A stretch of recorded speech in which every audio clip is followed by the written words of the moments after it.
Okay, now you had all these different things happen to you. Kenny transferring, Melvin, your coach leaving. Mentally, I know it's probably tiresome. You know what I'm saying, on your mind mentally. But now you're going into your senior year. As I know, everybody know. You're known nationally now through AAU. You're known across the state as being one of the best guards in the state. So kind of give us your mind state going into your senior year. Well, going into my senior year, man, that summer, my junior summer, I was elected to the Indiana Junior All-Star team as one of the core 6 members, and that's supposed to be the best 6 players in the state, and I was the only point guard on that team. At that time, I was rated the top point guard in the state. So, I mean, I was ready to go. Like, going into your senior year, you got a whole lot of mixed feelings, man, about what you want to do, the mark you want to leave. I looked up to Tian McCoy. He was one of my mentors while I played at Bishop Noll. He's arguably the greatest point guard to ever play at Bishop Noll. He went to Maryland, Texas. I mean, people know him. If you're from the region, you know Tian McCoy. And not only that, man, just being from East Chicago, I wanted to leave my mark as well. East Chicago player never really went to Bishop Noll. And me being from East Chicago, I'm prideful. Most East Chicago people are, man. So I wanted to be the best player, not only at Bishop Noll. I wanted to be the best player in Chicago when I was there. To come from there, I mean, that's just my mindset. So going into my senior year, I just wanted to make a big splash and win. I scored a lot of points as a junior, but we didn't win. And I cried a lot of nights, man, from losing. Man, and a lot of people can test for it. My father, my mom, they would be mad at me. We'd lose a game. I have 35, and I'd cry after the game going home. And you played well, you can only do so much, but in the back of my mind, I'm like, nah, I should be able to do more. I had 35, I should have had 40. That was my whole mindset, and maybe I could have did something different. Maybe I could have played defense better. So I just wanted to win and, bring that back to Bishop Noll. We were so used to winning and had, so much press and so much coverage, being in the newspaper every day. I just, wanted to have a big season. So being elected to the Junior All-Star team, that helped me out as far as confidence and being ready for that. And, just going into that senior year, man, I felt like I was ready. Okay. So how do you guys finish up your senior year?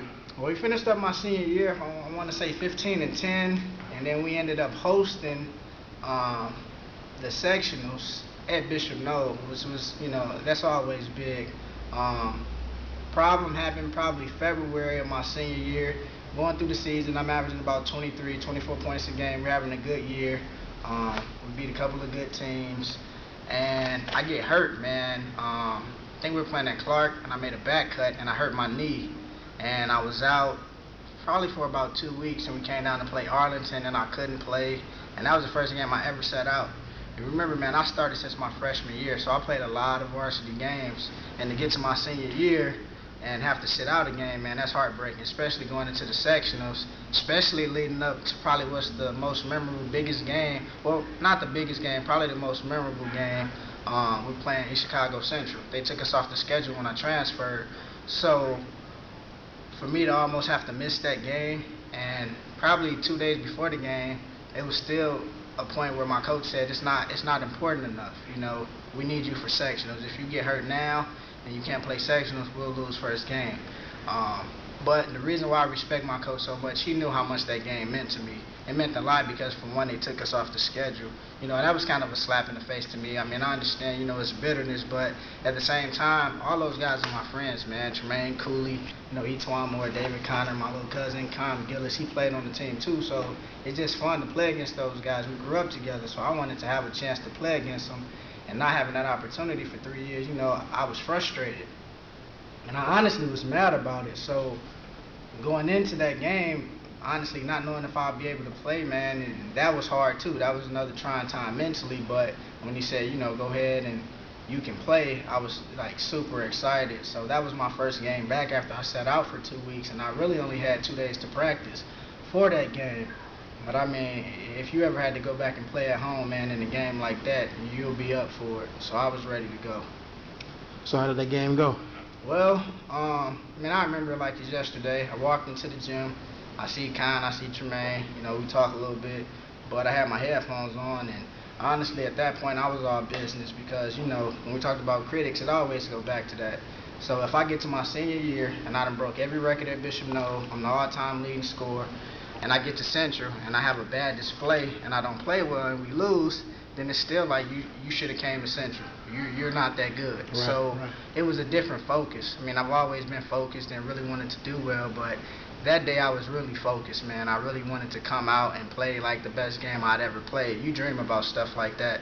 So I got to the gym, and like I said, I seen Kai, I seen Tremaine, and this funny thing, man, Judah Parks, he said something to me. He said, it's time to show up now. You know what you want to do. You know what people say about you. It's time to prove it. And, I respected it. We shook hands, and I said, you're right. It's time for me to prove why I went to Bishop Noel, why I still feel like I'm the best guard, to come through there, and why I still feel like it doesn't matter who's in front of me, I'm going to do what I have to do. So the game tipped us off, man. The first play of the game, I hit a 3. And right then and there, I just kind of knew, like, it was one of those days that I would be on. Pre-game, me and my coach, we probably shot about 250 shots. I usually don't go that hard in pre-game, but that's the focus that I had that day. I really wanted to play well. I mean, we ended up jumping out to a lead. I had about 15 in the first quarter. I ended up with like 21 in the first half.